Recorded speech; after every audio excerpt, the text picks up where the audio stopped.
Bonjour à tous, bienvenue dans cette matinale santé organisée par la Mutualité française Centre Val de Loire et le Berry républicain. Elle a pour thème quelle politique sanitaire et sociale en 2021. La crise sanitaire liée à l'épidémie de coronavirus qui touche la France depuis le premier trimestre 2020 a poussé le gouvernement à penser un budget hors norme au travers de son projet de loi de financement de la sécurité sociale, le PLFSS, qui a été adopté définitivement le 30 novembre dernier par l'Assemblée nationale. Ce PLFSS, qui s'inscrit donc dans un contexte très particulier, prévoit des nouvelles dépenses liées à la pandémie de Covid-19, mais aussi des dépenses qui concrétisent les réformes annoncées sur le système de santé et les droits sociaux. Pour évoquer ce projet de loi de financement de la sécurité sociale et ce qui en découle, nous accueillons Fadila Khattabi, qui est présidente de la Commission des affaires sociales de l'Assemblée nationale. Un des premiers objectifs du projet de loi de financement de la sécurité sociale est de répondre à la crise sanitaire liée au Covid-19. Donc, quelles pistes ont été envisagées pour répondre à cette ambition et quelles sommes ont été provisionnées en 2021, alors que plus de 10 milliards de dépenses exceptionnelles liées à l'épidémie ont déjà été engagées par l'assurance maladie en 2020? Écoutez, ce que je peux dire, effectivement, notre pays traverse une crise sans précédent, une crise sanitaire sans précédent qui, malheureusement, a un impact également sur le plan économique. Et on vient de terminer le budget, le PLFSS. C'est un PLFSS inédit, vraiment inédit, y compris sur le plan financier, un Ondam historique, pour pouvoir effectivement répondre à cette crise, notamment pour accompagner au mieux, bien sûr, le milieu, les hôpitaux, mais également les professionnels de santé qui font face à cette crise inédite. Nous avons effectivement de nombreux défis à relever et au jour d'aujourd'hui, c'est avant tout que le système hospitalier tienne debout avec tous les professionnels de santé que je tiens à remercier. Donc on a ce PLFSS est massif. On a déjà, dans le cadre du budget, repris la dette hospitalière, puisqu'elle s'élève à 13 milliards. On a aussi un Ondam, j'en parlais tout à l'heure, historique, de plus de 8 milliards. Et on a rajouté, grâce aux travaux parlementaires, 2,4 milliards pour pouvoir accompagner encore de manière beaucoup plus significative nos hôpitaux dans le cadre de cette crise. Et ces 2,4 milliards qui ont été rajoutés suite au débat parlementaire, c'est un renforcement pour pouvoir accompagner au mieux l'hôpital public et nos patients. Et également, bien sûr, je n'oublie pas dans cette crise les EHPAD. Les EHPAD aussi qui subissent une crise sans précédent et avec des professionnels qui sont très mobilisés pour accompagner effectivement nos anciens. Des anciens, ce sont des patients très vulnérables. Et là aussi, par le biais du PLFSS et par le biais du Ségur, puisqu'il y a toutes les mesures du Ségur qui viennent d'être concrétisées par le biais aussi d'une proposition de loi de Stéphanie Ritz, et bien effectivement, le but, c'était de revaloriser aussi les salaires des professionnels de santé qui travaillent dans les hôpitaux, mais également qui travaillent dans les EHPAD. Justement, en parlant du Ségur de la santé, donc qui a été signé en juillet dernier, donc il y a cette fameuse revalorisation salariale donc de 8 milliards d'euros. Il y a aussi près de 19 milliards qui vont être dédiés à l'investissement et à l'amélioration des conditions de travail de tout ce personnel hospitalier. Est-ce que le budget 2021 de la sécurité sociale va pouvoir financer l'ensemble de ces mesures du Ségur ? Oui, en tout cas, c'est prévu effectivement, puisque je l'ai dit, ce sont une masse financière qui est considérable. Nous avons effectivement fait une revalorisation pour les professionnels de santé. Je ne dis pas non plus qu'il ne reste pas encore beaucoup à faire, puisque comme vous le savez, par rapport notamment à la future loi qui devrait arriver, je parle de la loi Grand Âge et Autonomie, il y a aussi énormément d'attentes. Mais grâce à ce PLFSS et aux mesures qui sont dans le Ségur, nous avons effectivement déjà créé la 5e branche. Je tiens à dire que franchement, beaucoup ont promis cette cinquième branche et c'est ce gouvernement qui la concrétise. Donc la cinquième branche, et puis également pour accompagner, alors une cinquième branche aussi dotée aujourd'hui de 2,3 milliards. Alors j'entends, c'est une première marche, il va falloir aller beaucoup plus loin. Donc on attend ce texte qui devrait arriver, loi grand âge, qui devrait arriver donc ce printemps pour pouvoir aller plus loin. Mais c'est déjà une première étape dans l'accompagnement de nos anciens. Et puis également, il y a les 200 millions qui ont été également votés dans le cadre du budget cette fois-ci, les 200 millions pour accompagner tous les professionnels qui travaillent à domicile pour accompagner nos anciens. Alors au départ, c'était 150 millions qui étaient prévus et grâce au travail là aussi parlementaire et puis tout ce que nous avons vécu sur le terrain, puisque à titre personnel et comme tous mes collègues d'ailleurs, nous étions sur le terrain aux côtés de nos anciens. On a fait beaucoup de réunions aussi en visioconférence avec les directrices et les directeurs d'EHPAD et donc on s'est approprié aussi leurs difficultés pour essayer aussi de répondre. Donc c'est la raison pour laquelle il y a un investissement massif dans les EHPAD et pour la revalorisation, mais également à domicile parce que l'un ne va pas sans l'autre. Et donc avec les 200 millions, c'est une première étape. Il faut aussi rendre à César ce qui appartient à César. Les EHPAD, nos anciens, c'est aussi la compétence des départements. Moi, à titre personnel, j'étais quelque peu, parfois un peu surprise de la réaction de certains départements qui ont quand même l'accompagnement de nos anciens et puis aussi les personnes en situation de handicap, suite à cette crise sanitaire lors du premier confinement, voulant accompagner et soutenir les entreprises et faire du soutien à l'économie. Je pense que le premier rôle, la première mission régalienne des départements, c'est de soutenir et d'accompagner les personnes en situation de handicap et nos anciens. Donc il faut aussi à un moment donné savoir se recentrer sur ces missions premières. Et c'est vrai que les régions sont là pour faire de l'accompagnement économique et l'État le fait aussi de manière massive. Un soutien aux entreprises, aux artisans, avec l'activité partielle de longue durée, etc. Mais là, pour les départements, j'attends effectivement un effort, un pas aussi supplémentaire. Nous avons mis 200 millions. Ce serait bien effectivement que les départements en mettent autant pour revaloriser aussi les moyens des professionnels de santé qui travaillent effectivement à domicile.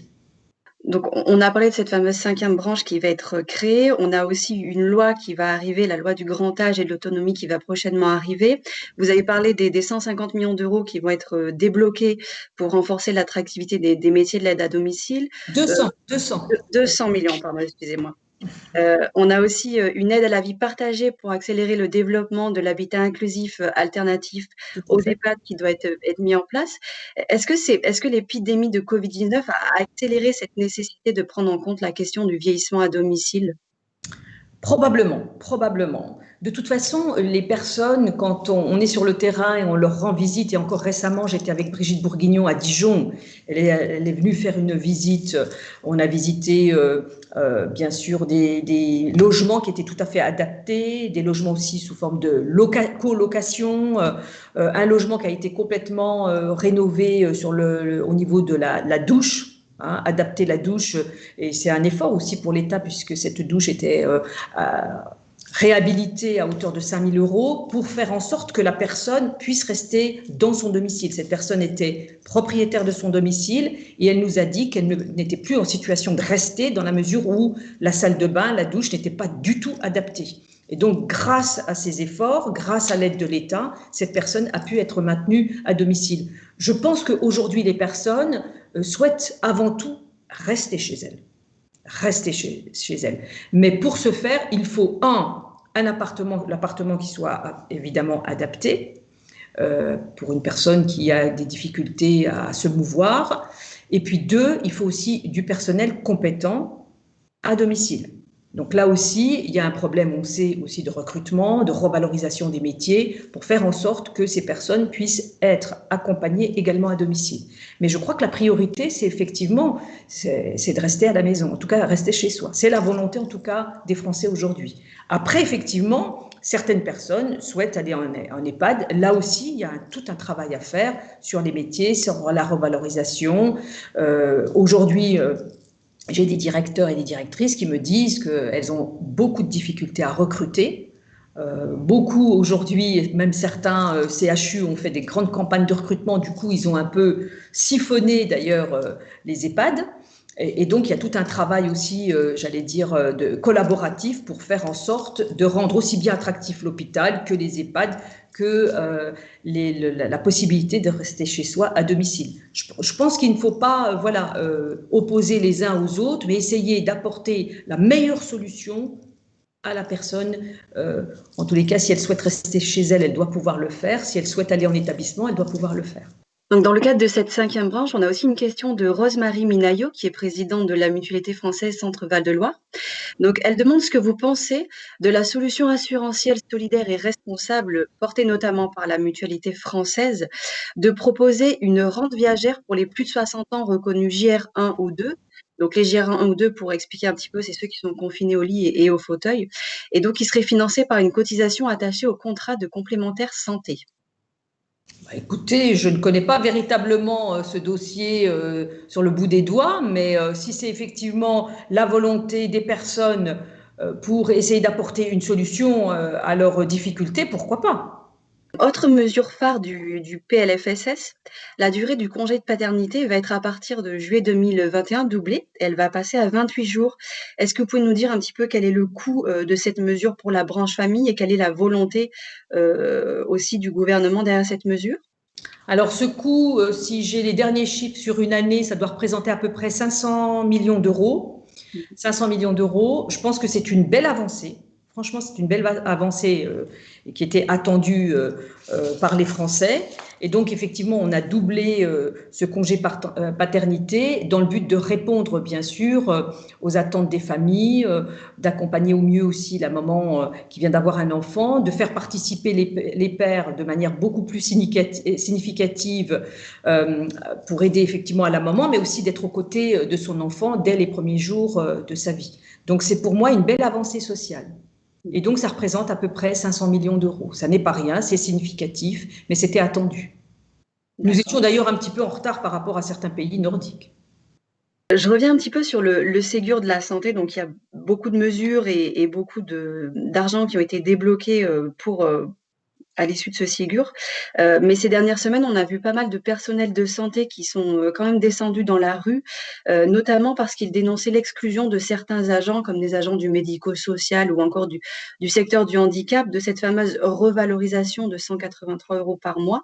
Est-ce qu'il va y avoir de nouvelles discussions ou un réexamen de ces mesures pour faire entrer d'autres agents dans la catégorie? Il est vrai que nous avons fait un gros effort pour tout le secteur public, hospitalier, EHPAD, et qu'il reste encore un effort à faire sur le médico-social. Ça, c'est clair. Nous essayons effectivement de travailler. Il ne vous aura pas échappé que la question, elle est avant tout aussi financière. Donc, il y a un travail là-dessus. Nous sommes tout à fait conscients qu'il faut aller plus loin. En attendant, c'est déjà une première étape, effectivement, que nous avons faite à destination de ce qui nous a paru le plus urgent, c'est-à-dire notre système hospitalier, les EHPAD, mais il y a encore effectivement un effort à faire. Pour l'année en cours, le déficit de la sécurité sociale est estimé à plus de 44 milliards d'euros, contre un peu plus de 5 milliards en 2019. Donc, on l'a dit tout à l'heure, avec l'épidémie de Covid-19, les dépenses de santé ont explosé. On a parlé de 10 milliards. Et les ressources de la sécurité sociale, qui sont pour une grande partie composées des cotisations sociales, ont été affectées par la hausse du chômage et le maintien en chômage partiel de nombreux salariés. Est-ce que vous pouvez nous dire à combien est estimé le déficit de la sécurité sociale pour 2021? Et dans ce contexte, comment assurer la soutenabilité et la pérennité de la protection sociale pour les Français? De toute façon, effectivement, les comptes de la sécurité sociale sont véritablement mis à mal du fait de cette crise sanitaire. C'est clair. Je pense de toute façon, il y a une dette Covid qui sera colossale et qui sera échelonnée probablement sur plusieurs années.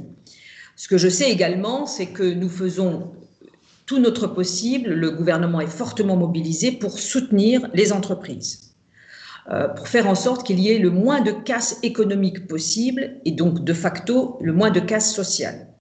Le but, c'est de continuer le dispositif d'ailleurs qui était l'activité partielle qu'on a transformé en activité partielle de longue durée pour faire en sorte de maintenir malgré tout le pouvoir d'achat aussi des Français, mais aussi de faire en sorte que les entreprises puissent résister à cette crise sanitaire, à ce choc économique, puisqu'il y a un arrêt brutal. Ce qu'il faut savoir, contrairement à la crise de 2008, c'était une crise financière qui s'est transformée en crise économique. Cette fois-ci, nous avons une crise sanitaire qui se transforme en économique, mais elle est beaucoup, beaucoup plus violente. Pourquoi? Parce qu'il y a un arrêt brutal, net, de l'activité économique. Lors du premier confinement, on l'a vécu. Le deuxième confinement, c'est un peu plus souple, mais malgré tout, il y a encore beaucoup, beaucoup d'activités qui n'ont pas pu reprendre. Je pense à la restauration, l'hôtellerie, l'événementiel.